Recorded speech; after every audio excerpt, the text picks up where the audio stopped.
மேல் ஒருவரும் இல்லையே, எல்லோருக்கும் மேலாக உயர்ந்தவர். உமக்கு மேல் ஒருவரும் இல்லையே. அல்லேலூயா அல்லேலூயா அல்லேலூயா ஆமென். அல்லேலூயா அல்லேலூயா அல்லேலூயா ஆமென். ஒருவரால் சிருஷ்டிக்கப்படாமலே தாமாக என்றென்றும். குட்டி பிள்ளைங்க இங்கே உட்காருங்க. பெற்றோர் அவங்கள சத்தம் போடாமல் கவனிச்சுக்கோங்க. அடுத்தது TN 57 AM 2571 ஸ்கூட்டி. அங்கே கடையை பிளாக் பண்ணி வச்சுருக்கீங்க போல். கடைக்காரவங்க உங்களை எடுக்க சொல்கிறாங்க. போங்க. 2571. ஹல்லேலூயா. இன்றைக்கு உயிர்த்தெழுந்த ஞாயிறு ஆராதனை, ஈஸ்டர். ஈஸ்டர் மிக மிக முக்கியமான ஒரு ஆராதனை, ஒரு நாள். இந்த நாள்தான் கிறிஸ்தவம் உலகத்திலே தோன்றிய நாள். ஹல்லேலூயா சொல்லலாம். இந்த நாள் வெற்றியின் நாள். பெரிய ஜெயத்தை தேவன் மனுக்குலத்திற்கு கொடுத்திருக்கிறார். சரி, நாம் இன்றைய உயிர்த்தெழுந்த நாளின் செய்திக்கு போகலாம். இந்த உயிர்த்தெழுதலை நாம் படிக்கும்போது அதற்கு முன்னால் நடந்த சில காரியங்களை நாம் கவனிக்க வேண்டும். இயேசு கல்வாரி சிலுவையிலே தன்னுடைய ஜீவனை கொடுத்தார். அவர் ஜீவனை விட்டவுடன் மேலே இருந்து கீழே வரை திரைச்சீலை இரண்டாக கிழிந்தது. ரொம்ப திக்காக இருக்கும், அதை கிழிக்கலாம் முடியாது. அப்பேற்பட்ட திரைச்சீலை இயற்கைக்கு மாறான விதத்திலே கீழே இருந்து கிழியாமல் மேலே இருந்து கிழிந்தது.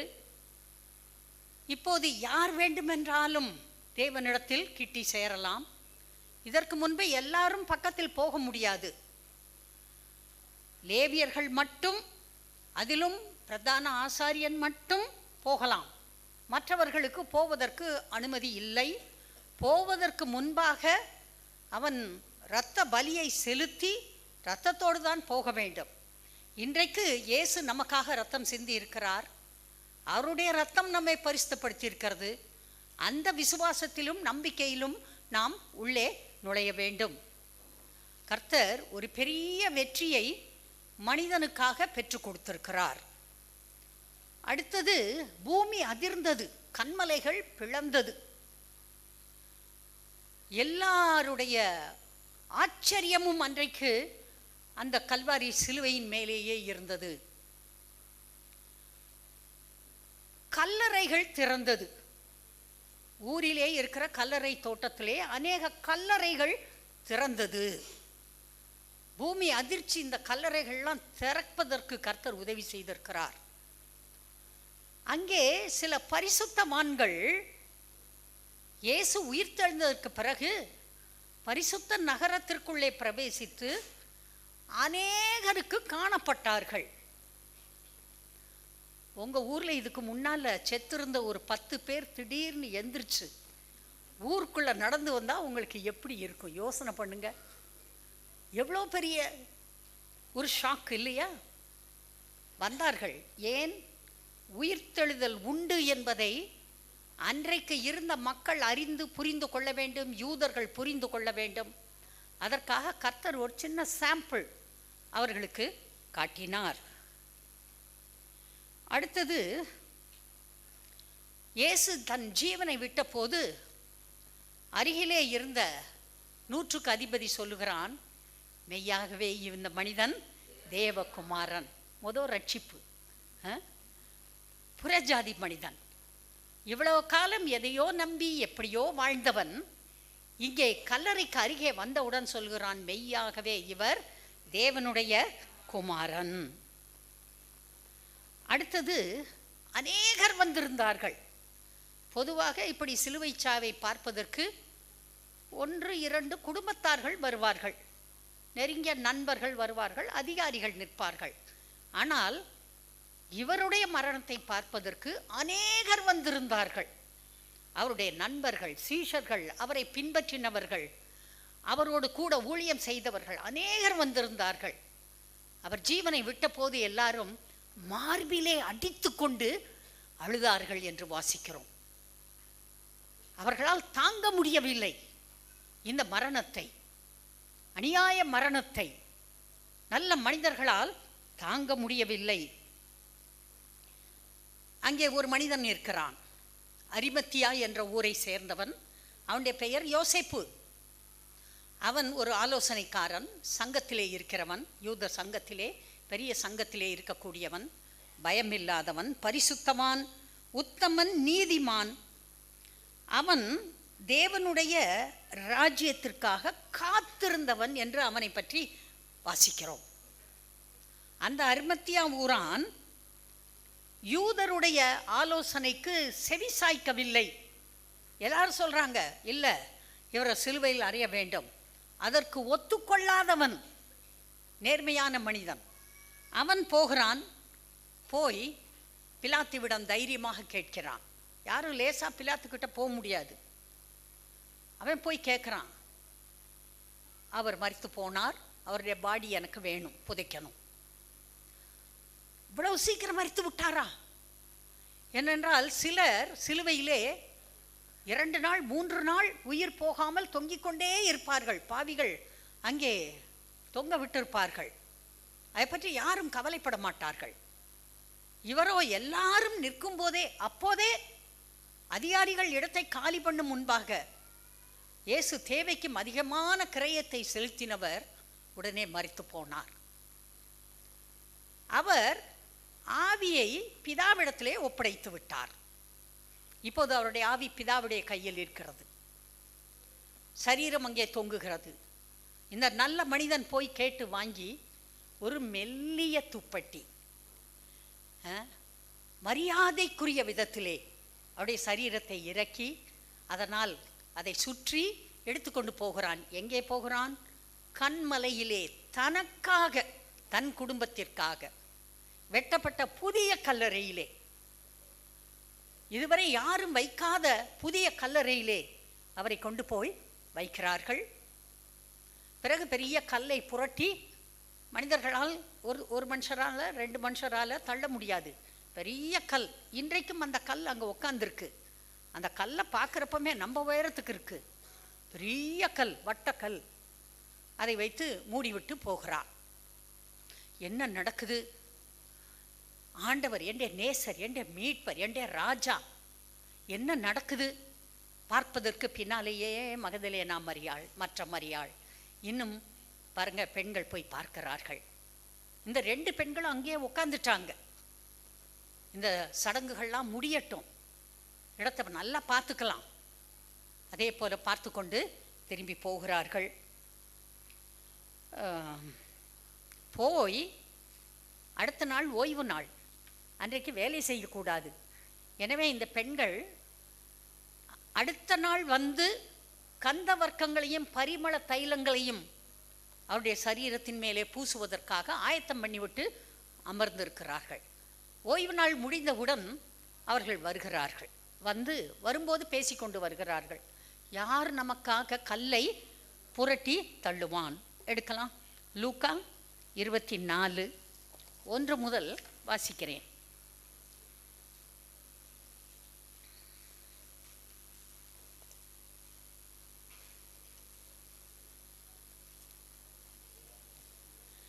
வாரத்தின் 1ஆம் நாள் அதிகாலையிலே தாங்கள் ஆயத்தம் பண்ணின கந்தவர்க்கங்களை அவர்கள் எடுத்துக்கொண்டு வேறு சில ஸ்திரீகளோடும் கூட கல்லறையினிடத்தில் வந்தார்கள்.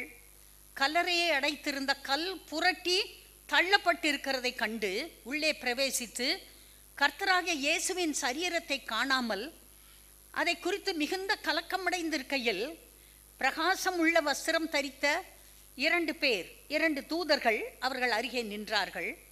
அந்த ஸ்திரீகள் பயப்பட்டு தலை கவிழ்ந்து தரையை நோக்கி நிற்கையில் அந்த 2 பேரும் அவர்களை நோக்கி, உயிரோடு இருக்கிறவரை நீங்கள் மரித்தோரிடத்தில் தேடுகிறது என்ன? அவர் இங்கே இல்லை, அவர் உயிர்த்தெழுந்தார். மனுஷகுமாரன் பாவிகளான மனுஷர் கைகளில் ஒப்பு கொடுக்கப்படவும் சிலுவையில் அறையப்படவும் 3ஆம் நாளில் எழுந்திருக்கவும் வேண்டும் என்பதாக அவர் கலிலேயாவில் இருந்த காலத்தில் உங்களுக்கு சொன்னதை நினைவு கூறுங்கள் என்றார்கள்.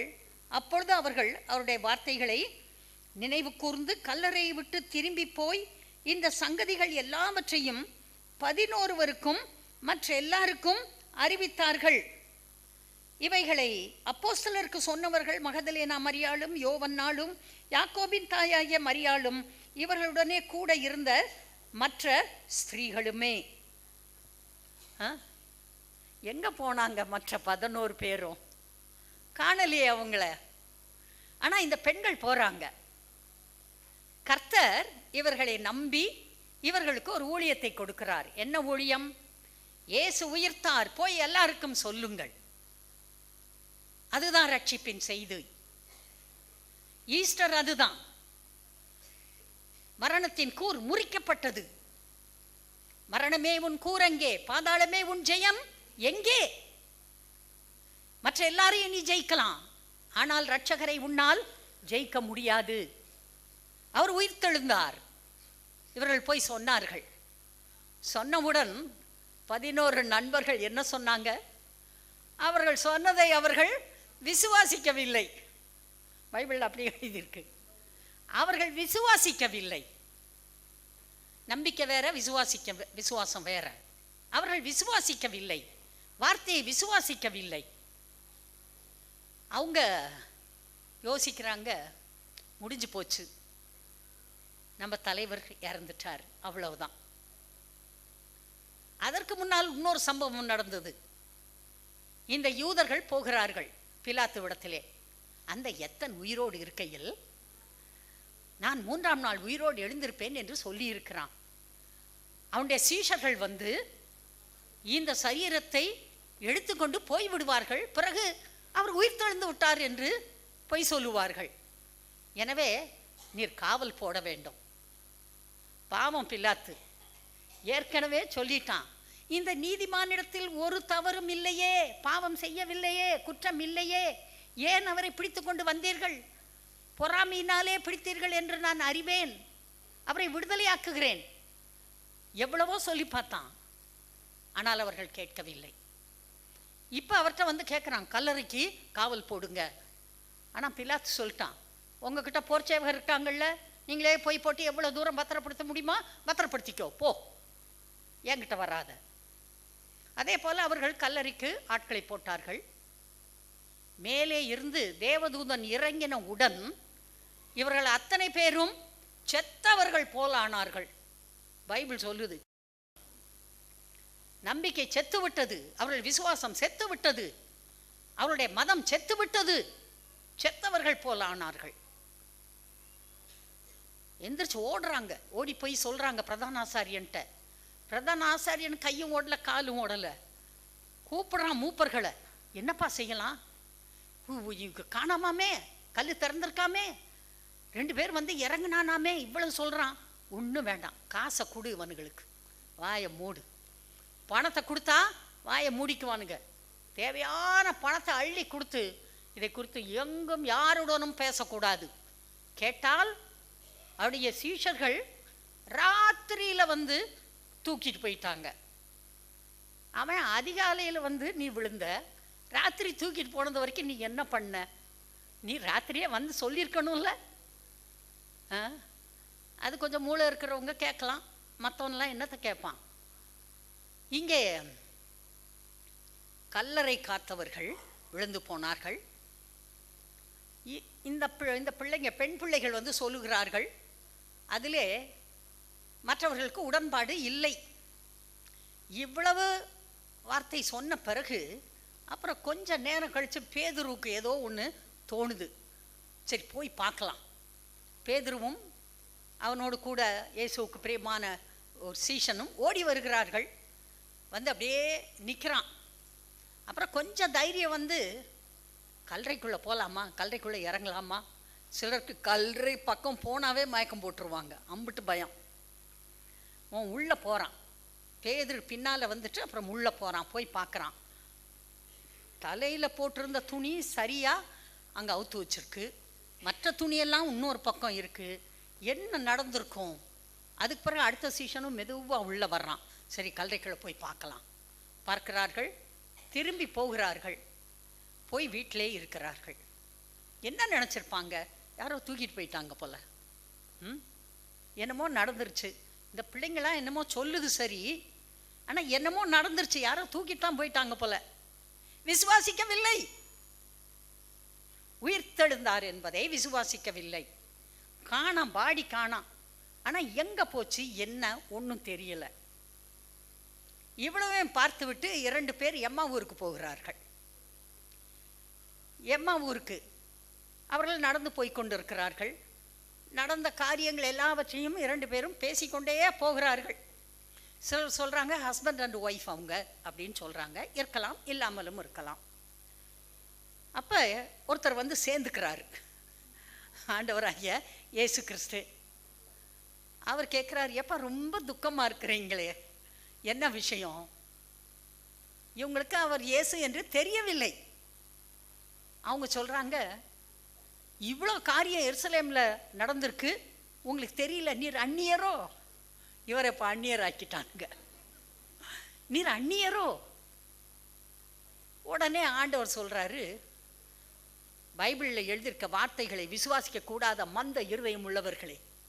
அட, யாருடா இவ்வளவு நம்மளை மந்த இருதயம்லாம் சொல்லுவாங்கன்னு கூட யோசிக்கல. அவர் சொன்னலாம் கேட்குறாங்க. கேட்டுட்டு அப்படியே ஊர் வந்துருச்சு. வந்தோடனே இவங்க 2 பேரும் வீட்டுக்கு போகிறதுக்கு திரும்புகிறாங்க, வீட்டு பக்கம். இவர் என்ன பண்ணாரு? அப்புறம் போகிறவர் போல ஆமாம் காணப்பட்டார். இயேசு என்ன பண்ணுறாரு? அப்புறம் போவதற்கு அப்படி கொஞ்சம் அவங்ககிட்ட அப்படி ஒன்று காட்டுறாரு.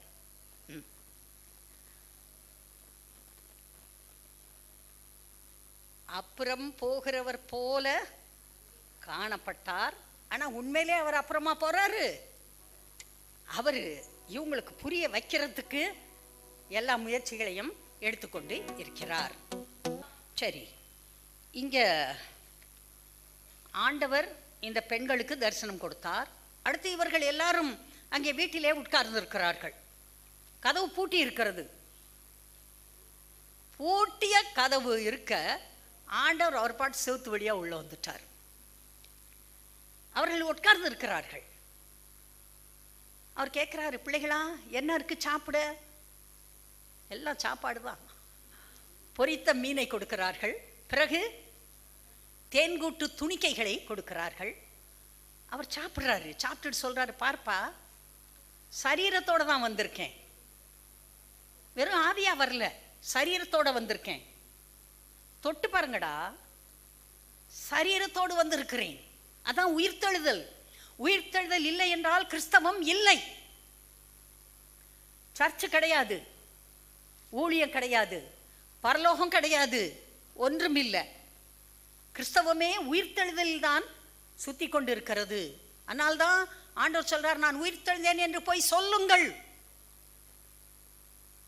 சரி, பிறகு அந்த நேரத்தில் பார்த்து ஒருத்தனை காணோம். யாரு? தோமா இல்லை. அடுத்து இன்னொரு தடவை கர்த்தர் தோமா இருக்கிறப்ப வந்துட்டார். வந்துட்டு தோமாவை தான் கூப்பிடுறாரு. தோமாவே வா, என்னை தொட்டு பார்த்தா தான் விசுவாசிப்பேன்னு சொன்னியா? வந்து தொட்டுப்பாரு, இந்த கையை தொட்டுப்பாரு, இந்த விழாவில் உன் கையை போடு. ஏன்னா அவன் சொல்கிறான், அந்த கையில் அந்த ஓட்டையில் கையை போடணும், விழாவில் கையை போடணும், அப்போ தான் நம்புவேன். அவன்கிட்ட சொல்கிறாரு, கண்டு விசுவாசிப்பது விசுவாசம் இல்லைப்பா, காணாமல் விசுவாசிக்கணும், அவர்கள் தான் ஆசீர்வதிக்கப்பட்டவர்கள். ஆண்டவர் சொல்கிறார். அவன் விசுவாசிக்கவில்லை. 11 பேருமே அவர் உயிரோடு எழும்புவார் என்பதை விசுவாசிக்காதவர்கள். சரி, இவ்வளவும் நடந்துருச்சு. இப்போ என்ன பண்ணுறாங்க? 7 பேர் சேர்ந்துக்கிட்டாங்க கூட்டணி. அதுக்கு லீடர் வந்து பேதுரு. நல்ல லீடர்ப்பா. நான் மீன் பிடிக்க போகிறேன். இவங்களாம் என்ன சொன்னாங்க? அண்ணாச்சிகள்லாம், நாங்களும் வருகிறோம். நீ மட்டும் என்ன? நாத்தான் வேல், செபுதேவின் குமாரர் 2 பேர், எல்லாம் டாப் டக்கரு, பெரிய லீடர்ஸு. போனால் நாங்களும் வருகிறோம். போய் இறங்கி மீனை பிடிக்கிறாங்க. பிடிச்சி பார்க்குறான். ராத்திரி முழுசும் பிடிச்சி ஒன்றும் அகப்படவில்லை. கர்த்தர் அங்கே கடற்கரையில் நிற்கிறார். கூப்பிடுறாரு. கூப்பிட்டு கேட்குறாரு, மீன் இருக்கா? ஒன்றும் ஆகப்படவில்லை. யாருக்கோ பதில் சொல்கிற மாதிரி சொல்கிறாங்க. சரி, வலது பக்கமாக போடுங்க. வலது பக்கம் போட்டாங்க. மீனை பிடிச்சாங்க. பிடிச்ச உடனே ஒருத்தன் கண்டுபிடிச்சிட்டான். யார்? இயேசுவுக்கு அன்பாக இருந்த சீஷன். அவன் சொல்கிறான், அவர் கர்த்தர். உடனே பேதுரு பார்க்குறான். ஐயோ, கர்த்தரா? சரியான ட்ரெஸ் கூட போடலை, டமால் தண்ணிக்குள்ளே குதிச்சுட்டான். சரியான ட்ரெஸ் கூட போடாமல் மீன் பிடிச்சிருக்கான் பாருங்க. அப்புறம் எல்லாரும் சேர்ந்து இழுக்கிறாங்க. 153 பெரிய மீன்களை பிடித்தார்கள். அவ்வளோ மீன்கள் இருந்தும் வலை கிழியவில்லை. ஏனால் சொன்னது ஆண்டவர், மீனை கொடுத்தது ஆண்டவர். அதனால் வலையெல்லாம் கிழியாது. அப்படியே கரைக்கு வர்றாங்க. கரைக்கு வந்தால் என்னது? திரும்பவும் சாப்பாடு தான். அவர் அங்கே கறி நெருப்பு போட்டு மீனை சுட்டு, சுட்ட மீன் சாப்பிட்ருக்கீங்களா? ஒரு நாளைக்கு சாப்பிட்டு பாருங்க, அவ்வளோ ருசியாக இருக்கும். சாப்பிட்டீங்களான்னு என்ன கேட்குறீங்களா? ஆமாம், இல்லைன்னா நான் இப்படி சொல்லுவேன். நல்லா இருக்கும். அது ஒரு ஸ்பெஷலாக அது இதையும் தடவி மேலே வச்சு சுடுவாங்க பாருங்கள், பிரமாதமாக இருக்கும். எண்ணெய்க்குள்ளே போடாமல் அவர் சுட்டு வைக்கிறாரு. எங்கேருந்து அப்பம் அவருக்கு வந்துச்சு? அப்பம் வேற வச்சுருக்காரு. அடுத்து அவங்ககிட்ட கேட்குறா, இப்போ நீங்கள் ஃப்ரெஷ்ஷாக பிடிச்ச மீனில் 2 கொண்டு வாங்க. அதையும் இவங்களுக்கு சமையல்காரர் இவர் சமையல் பண்ணி கொடுக்குறாரு. எல்லாம் கம்முன்னு உட்காந்து சாப்பிட்ருப்பாங்க, நான் நிச்சயம் நம்புகிறேன். உடனே அடுத்து ஆரம்பிச்சிட்டாரு. என்ன சொல்கிறாரு? சீமோனின் குமாரனாகிய பேதுரு, யோனாவின் குமாரனாகிய சீமோனே கூப்பிடுறாரு. எப்பா பேதுருவே, நீ என் மேல் அன்பாக இருக்கிறாயா? இவர்கள் எல்லாரிலும் அன்பாக இருக்கிறாயா? அன்னைக்கு சொன்ன உங்களுக்காக சாகனால் நான் சாக ரெடி, நீ போகக்கூடாது அப்படின்னு சொன்னேன். அப்புறம் 3 தடவை என்ன பண்ண? இவனை அறியேன் என்று சபிக்கவும் சத்தியம் பண்ணவும் தொடங்கினான். அப்படிலாம் எழுதியிருக்கு. சும்மா வாயால் 2 தடவை சொன்னான், அதோடு நிறுத்திருக்க கூடாதா? சபிக்கவும் சத்தியம் பண்ணவும் தொடங்கினான். கர்த்தர் 3 தடவை கேட்கிறாரு, அன்பாய் இருக்கிறாயா? இவர்கள் எல்லாரிலும் அன்பாய் இருக்கிறாயா? அந்த அன்பு, தெய்வீக அன்பு இருக்கா? எஸ் லார்ட், எல்லாம் அறிவீர். மனம் உடஞ்சிட்டான். 3 தடவை கர்த்தர் கேட்ட உடனே கர்த்தர் சொல்றாரு, ஆட்டுக்குட்டிகளை மேய்ப்பாயாக, ஆடுகளை மேய்ப்பாயாக, ஊழியம் செய்வாயாக, என்னுடைய மந்தையிலே கொண்டு வந்து சேர்ப்பாயாக. மந்தையின் ஆடுகளை சிதறடிப்பவனுக்கு ஐயோ. சபையில் இருக்கணும் ஆடுகள். ஊழியருக்கு கர்த்தர் சொல்றாரு, உன்னுடைய ஆடுகள் நிலையை நன்றாய் அறிந்து கொள். ஒவ்வொரு ஆடு எப்படி ஆடுன்னு நல்லா கவனி, உத்து பாரு. ஆடுக்கு வேண்டிய ஆகாரத்தை கொடு, போதனையை கொடு, வசனத்தை சொல்லிக் கொடு, நல்ல தண்ணியை குடிக்கட்டும், நல்ல ஒரு இடத்துல ரெஸ்ட் எடுக்கிற மாதிரி படுக்க வை. ஆடுகள் முக்கியமானவைகள். பிரதான மேய்ப்பன் நான். உங்களை நம்பி என்னுடைய ஆடுகளை கொடுத்திருக்கிறேன். என்னுடைய ஆடுகளை ஒழுங்காக மேய்க்க வேண்டும். கர்த்தர் பாருங்க, உயிர்த்தெழுந்ததுக்கு பிறகு அவர் காட்டுகிற ஒரே காரியம், இவர்களை ஒன்று சேர்க்க வேண்டும், இவர்களை ஊழியத்திற்கு அனுப்ப வேண்டும். வேற காரியங்கள் ஒன்றுலையும் அவருக்கு அட்டென்ஷன் இல்லை. ஒன்று சேர்க்க வேண்டும், ஒன்றாக இருக்க வேண்டும், ஊழியத்தை செய்ய வேண்டும். இயேசு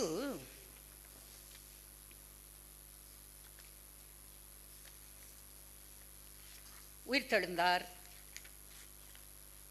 மரித்து உயிர்த்து எழுந்தார். உயிர்த்தெழுதல் தான் கிறிஸ்தவத்தின் அடிப்படை நம்பிக்கை. இது என்ன கொடுத்திருக்கிறது மனிதனுக்கு? நம்பர் 1, பாவத்திலிருந்து ரட்சிப்பு. தேவனற்ற வாழ்க்கை வாழ்ந்து கொண்டிருக்கிறான், தேவனை விட்டு பிரிக்கப்பட்ட நிலையில் இருக்கிறான், மரித்து அக்கிரமத்திலும் பாவத்திலும் மரித்து போயிருக்கிறான். அவனுக்கு நம்பர் 1 பாவத்திலிருந்து ரட்சிப்பு. இனி எப்போதும் கடவுளுக்கு உண்மையாக வாழ முடியும் என்கிற ஒரு நம்பிக்கை. அதுக்கு முன்னால வரைக்கும் எப்போதும் ஆண்டவருக்கு பிரியமாக வாழ்ந்து விடுவேன் என்ற நம்பிக்கை இல்லாத நிலையில் மனிதர்கள் இருந்தார்கள், எல்லா மனிதர்களும். பழைய ஏற்பாட்டு காலத்தில் கர்த்தர் எல்லாரையும் எப்படி கூப்பிட்டாரு? அவர்கள் servants, they are not children. பிள்ளைகள் என்று ஒருவரையும் அவர் அழைக்கவில்லை. எல்லாரும் தேவதாசர்கள், சர்வன்ட்ஸ் ஆஃப் காட். ஆனால் இப்போ முதன்முறையாக நீங்கள் பிள்ளைகள் என்று அழைக்கப்படுவதனாலே பிதாவானவர் உங்களுக்கு பாராட்டின அன்பு எவ்வளவு பெரிதென்று பாருங்கள். பிள்ளையாக ஏற்றுக்கொண்டார். இயேசுவின் சிலுவை மரணம், உயிர்த்தெழுதல், பரமேறுதல், இவர்களுக்காக பரிந்து பேசுதல், இதெல்லாம் அடிப்படை, கிறிஸ்தவத்தின் அடிப்படை. ஆண்டவர் பிள்ளையாக ஏற்றுக்கொண்டார். முதல்ல தேவனோடு சமாதானம் இல்லாமல் இருந்தார்கள் மனிதர்கள். ஏன் சொல்றார்? உங்களுக்கு சமாதானம், உங்களுக்கு சமாதானம், உங்களுக்கு சமாதானம். உயிர்த்தெழுந்த பிறகு அவர் ஒவ்வொரு முறையும் சொல்லுகிறார், உங்களுக்கு சமாதானம். உலகம் கொடுக்கிற பிரகாரம் இல்லை, என்னுடைய சமாதானத்தை உங்களுக்கு தருகிறேன். தேவனோடு நமக்கு சமாதானம். அதுக்கு முன்னால தேவன் கிட்ட பக்கத்துல கூட போக முடியாது. ஆனால் இப்போது சமாதானம். செய்த பாவங்களுக்கு பரிபூர்ண மன்னிப்பு. திரும்பலாம் நினைக்க மாட்டாரு, திரும்பலாம் நினைக்க மாட்டாரு, அதை சொல்லி சொல்லி காட்ட மாட்டாரு, குத்த மாட்டாரு. மன்னிக்கிறார், மன்னித்து மறந்து விடுகிறார். அன்பானவர்களே, மரணம், உயிர்த்தெழுதல் இதை நமக்கு செய்திருக்கிறது. நித்திய ஜீவனை கொடுக்கிறார். இதுக்கு முன்னால நித்திய ஜீவன் பெற்றுக்கொள்ள முடியாத நிலையிலே மனிதன் இருந்தான். அவன் நித்திய மரணத்திற்கு பாத்திரனாய் இருந்தான். ஆனால் இப்போது கர்த்தர் நித்திய ஜீவனை பெற்றுக்கொள்ள, இட்டர்னல் லைஃப், மரணமற்ற வாழ்க்கை, தொடர்ந்து எப்போதும் ஆண்டவரோடையே வாழ்ந்து கொண்டிருக்கிற ஒரு வாழ்க்கை. அதுக்காக தான் ஆதாமை அன்றைக்கு சிருஷ்டித்தார். அவன் செய்த பாவம் அவரிடத்திலிருந்து பிரித்து விட்டது. அவன் அந்த நித்திய ஜீவனை இழந்து விட்டான், தேவ மகிமையை இழந்து விட்டான். ஆனால் மனம் திரும்புகிற ஒவ்வொருவருக்கும் கர்த்தர் தன்னுடைய மகிமை கொடுக்கிறார். அவர் நித்திய ஜீவனை கொடுக்கிறார். அது மட்டுமல்ல, தேவ கிருபையையும் தேவ அன்பையும் மனிதன் எப்போதும் பெற்றுக்கொண்டே இருக்கலாம் என்ற நிச்சயம் கிடைக்கிறது. பெற்றுக்கொண்டே இருக்கலாம். ஒருத்தன் ஓய்வு நாளில் விறகு பொறுக்க போனான். கர்த்தர் என்ன பண்ணாரு? கல்லெறிய சொல்லிட்டாரு. ஆனால் இன்னைக்கு சில நேரத்தில் ஜனங்கள் பாவம் ஏதோ சில காரணத்தினால ஞாயிற்றுக்கிழமை ஆராதனைக்கு வர முடியல. இன்னைக்கு எல்லாரும் வந்திருக்கீங்க, ஸ்தோத்திரம். பாருங்க, இன்னைக்கு கல்லெல்லாம் எரிய சொல்றது இல்லை. கிருபையுள்ளவர், அவர் அன்புள்ளவர். தப்பு செய்யாதவங்களுக்கு கிருபையா? இல்லை, தவறு செய்தவர்களுக்கு, குற்றம் உள்ளவர்களுக்கு, எந்த தகுதியும் இல்லாதவர்களுக்கு, மன்னிக்கப்பட கூடாதவர்களுக்கு மன்னிப்பை கொடுக்கிறார். அதுதான் கிருபை. கர்த்தருடைய கிருபையையும் அன்பையும் மனிதன் பெற்றுக்கொள்கிறான். பிள்ளை என்ற உறவு இப்போது வந்துவிட்டது. வாழ்க்கை மரணத்தோடு முடிந்துவிடும் என்று உலக மக்கள் நினைக்கிறார்கள். அதெல்லாம் கிடையாது. மரணத்திற்கு பிறகு 2 இடம் இருக்கிறது. ஒன்று பரலோகம், அடுத்தது நரகம். அந்த ஆத்மாவிற்கு உள்ளே இருக்கிற அந்த ஆவி, அந்த ஜீவன், அதற்கு மரணம் கிடையாது. அது அவரோடு போய் அவரோடு வாழ்வதற்கு ஒரு வாய்ப்பு.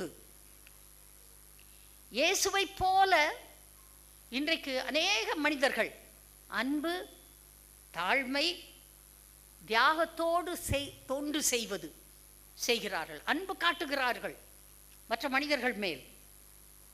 தாழ்மையாக இருக்கிறார்கள். ஒன்றும் கூட பேச மாட்டாங்க. வாயை மூடிட்டு இருப்பாங்க. பார்த்துருக்கீங்களா? எப்போ வாயை மூடிட்டு இருக்கணும்னு நமக்கு தெரியணும். பேசக்கூடாது. இந்த வாயால கெட்டவங்க தான் இன்னைக்கு ரொம்ப பேர். பேசவே கூடாது, வாயை மூடிக்கணும். ஏசு அப்படிதான் இருந்தாரு. பெரிய பிலாத்து கேட்குறான், நீ பேசுறது இல்லையா, பேசாம இருக்க? ஆனா அவர் பேசல. பாருங்களேன், அவருடைய தாழ்மை, அவருடைய அன்பு, அது தொண்டு செய்வதற்கு, கர்த்தரை அறியாத ஜனங்களை ரட்சிப்புக்குள்ளே நடத்துவதற்கு, ஏதோ ஒரு சின்ன ஒரு சாப்பாடை கொடுக்க, ஒரு துணியை கொடுக்க, ஒரு வீட்டை போய் கட்டி கொடுக்க, ஏதோ சில காரியங்களை தேவ பிள்ளைகள் செய்கிறார்கள். அது எப்படி வந்தது? எல்லாம் சிலுவை தான். அது நமக்கு செய்ய தூண்டுகிறது. இந்த மீட்பின் வேலை ஆரம்பமாகிவிட்டது. எதையெல்லாம் அன்றைக்கு ஆதாம் இழந்தானோ அதை எல்லாத்தையும் மீட்கிற வேலை, மீட்பு, ரட்சிப்பு வேலை முடிஞ்சிருச்சு. ஆனால் மீட்பின் வேலை இன்னும் முடியவில்லை. அதனால்தான் கர்த்தர் நம்மை இந்த பூமியில் வைத்திருக்கிறார். இல்லைன்னா ரட்சிக்கப்பட்ட உடனே போயிடலாம், தூக்கியிருப்பாரு. ஆனால் மீட்பின் வேலையை அவருடைய பிள்ளைகள் செய்ய வேண்டும். எதையெல்லாம் ஆதாம் இழந்தானோ அதை நாம் எல்லோரும் செய்து கொண்டே இருக்க வேண்டும். மீட்பின் வேலை ஆரம்பித்து விட்டது. இயேசு கிறிஸ்து எப்படி வாழ்ந்தாரோ, அவர் என்ன சொன்னாரோ அந்த போல வாழ்வதற்கு கர்த்தர் ஒரு பவர் கொடுக்கிறார், வல்லமையை கொடுக்கிறார். அவரை போல வாழ, அவர் சொன்னது போல வாழ, அவர் என்ன உபதேசம் பண்ணி நமக்கு என்னவெல்லாம் சொல்லி கொடுத்திருக்கிறாரோ அதை போல வாழ முடியும். சொல்லுங்க பார்க்கலாம்.